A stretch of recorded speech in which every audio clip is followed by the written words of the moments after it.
يا أيها الذين آمنوا كلوا من طيبات ما رزقناكم وقال رسول الله صلى الله عليه وسلم إن الله طيب لا يقبل إلا طيبا ইসলাম হচ্ছে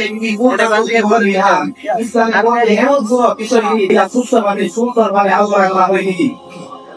সেই দিকে লক্ষ্য করে দেখা যায় যে শ্রমিকের অধিকার প্রতিষ্ঠার ক্ষেত্রে ইসলাম এমন সত্য এমন শাশ্বত চিরকালের মূল আমাদের সামনে উল্লেখ করেছেন তুলে ধরেছেন। যদি আমরা সেই দিকে লক্ষ্য করি তাহলে দেখতে পাই যে পৃথিবীর এমন কোন মতবাদ নেই যে ইসলামের বিরুদ্ধে কথা বলতে পারে। প্রিয় ভাইরা আমার, দুঃখজনক সত্য যে আজকে পৃথিবীর বিজাতীয় শ্রেণী করা হবে অন্তত শ্রমিক শ্রেণী। এই শ্রেণীর মানুষগুলো হাজারো বিরজাত জনগণের মাধ্যমে জীবন পরিচালনা করছে। কোথাও সাম্রাজ্যবাদী কুঞ্জবাদী কোথাও সাম্রাজ্যবাদী সমাজতন্ত্রীদের হাতে নিজেদেরকে সঁপে দিচ্ছেন। আজকের পৃথিবীর বিশ্ব সংস্থাও এই শ্রমিকদেরকে সাধারণভাবে জীবনযাপন করার জন্য তাদেরকে যে পুঁজি দেওয়া হয় সেই পুঁজিও তাদেরকে সংক্ষিপ্তভাবে দেওয়া হচ্ছে না। সেই পরিপ্রেক্ষিতে ইসলাম হচ্ছে একটি পূর্ণাঙ্গ জীবন বিধান। ইসলামে যদি শ্রমিকরা ইসলামের ভিতরে যদি শ্রমিক ইসলামের জন্য যদি ইসলামের বিরুদ্ধে ইসলামের পক্ষে শ্রমিকদের যদি সেই অধিকার দেওয়া হয় তাহলে শ্রমিকরা সুস্থভাবে জীবন পরিচালনা করতে পারবে। বাস্তব হলেও সত্য যে রাসূল সাল্লাল্লাহু আলাইহি ওয়াসাল্লাম ইরশাদ করেন যে শ্রমিকদের ঘাম শুকানোর পূর্বেই তাদের পারিশ্রমিক দিয়ে দাও। রাসূল সাল্লাল্লাহু আলাইহি ওয়াসাল্লাম শ্রমকে অনেক পছন্দ করতেন। তাই রাসূল সাল্লাল্লাহু আলাইহি ওয়াসাল্লাম বড় রাসূলগণ এই শ্রমকে গুরুত্ব দিয়েছেন। যেমন হযরত আদম আলাইহিস সালাম চাষাবাদ করেছেন, হযরত নূহ আলাইহিস সালাম রহমত দিয়েছেন এবং হযরত ইব্রাহিম আলাইহিস সালাম গৃহ নির্মাণ করেছেন এবং হযরত আলী আলাইহিস সালাম পোশাক তৈরি করেছেন এবং আমাদের প্রিয় নবী হযরত মুহাম্মদ সাল্লাল্লাহু আলাইহি ওয়াসাল্লাম বক্তব্য দিয়েছেন। মুহতারাম হাজিরিন, আল্লাহ তাআলা ইরশাদ করেন যে তোমরা নামাজ পড়ার পর তোমরা সঠিক বিধির উপর শ্রম দিয়ে চলে যাও। মুহতারাম হাজিরিন, আল্লাহ তাআলা বলেন যে তোমরা তোমাদের কাজ হলো পরিপক্ক আর আমার কাজ হলো সহযোগিতা করা। রাসূল সাল্লাল্লাহু আলাইহি ওয়াসাল্লাম বলেন যে শ্রম দিয়ে যে কাজ করবে সেই কাজটাই হলো উত্তম রীতি। মুহতারাম হাজিরিন, শ্রমিকের অধিকার প্রতিষ্ঠা করতে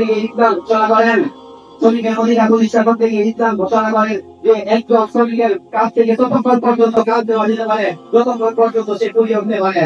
রাসূল সাল্লাল্লাহু আলাইহি ওয়াসাল্লাম ইরশাদ করেন একজন শ্রমিককে ততক্ষণ পর্যন্ত কাজ করাতে হবে যতক্ষণ পর্যন্ত সে এই কাজের উপযোগী থাকবে। ইসলামের এই নির্দেশনা দেওয়া হয়েছে যে শ্রমিকদেরকে এই পরিমাণ কাজ করানো হয়।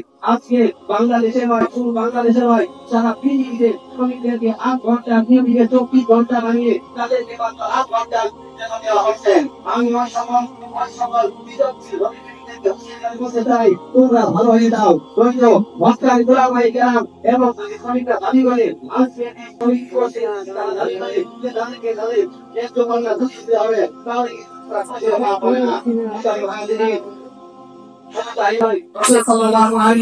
বলেছেন আল্লাহ তাআলা শ্রমিকদেরকে তোমাদের গরিব বানিয়ে দিয়েছেন, কেননা শ্রমিকরা তোমাদের কাজ করবে আর শ্রমিকরা যদি তোমাদের অধীনে থাকে তাহলে তারা তোমাদের আয়ের মতো তোমরা যা খাবে তাদেরকে কাম না হবে, তোমরা যা পরিধান করবে তাদেরকে দান পরিধান করবে। রাসূল সাল্লাল্লাহু আলাইহি ওয়াসাল্লাম এই কথা বলেছেন যে তোমরা তোমাদের অধীনস্থদের যত অধীনস্থদের সামনে ব্যবহার করবে না।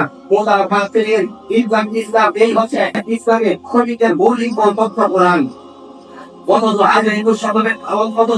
আজকেও 21 শতকের পৃথিবীতে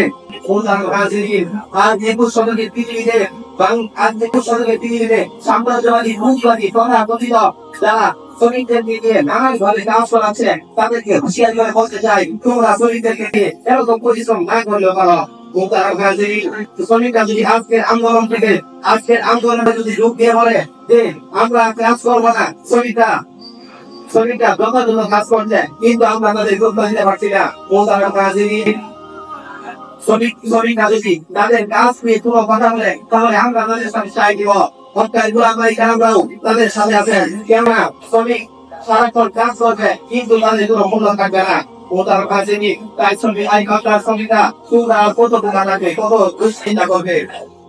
তোমরা ইসলামী সাহায্যে এবং ইসলামী অর্থ এবং মুহাম্মদ সাল্লাল্লাহু আলাইহি ওয়াসাল্লামের সুশীল সাহায্যে চলে আসো। দেখবে তোমাদের দেশে শ্রমিক এবং শ্রমিক এবং কর্মচারীদের মধ্যে কোনো পার্থক্য নেই, বৈষম্য কর্মচারী এবং বৈষম্য মধ্যে কোনো পার্থক্য নেই। তোমরা তোমরা তোমরা তোমরা তোমাদের ইসলামের পক্ষে চলে আসো, দেখবে শান্তি কাটবে, সুখ কাটবে। আল্লাহ তাআলা আমাদেরকে শ্রমিকদেরকে ভালোভাবে দেশ আদায় করবো, ঠিক আছে। আলহামদুলিল্লাহ।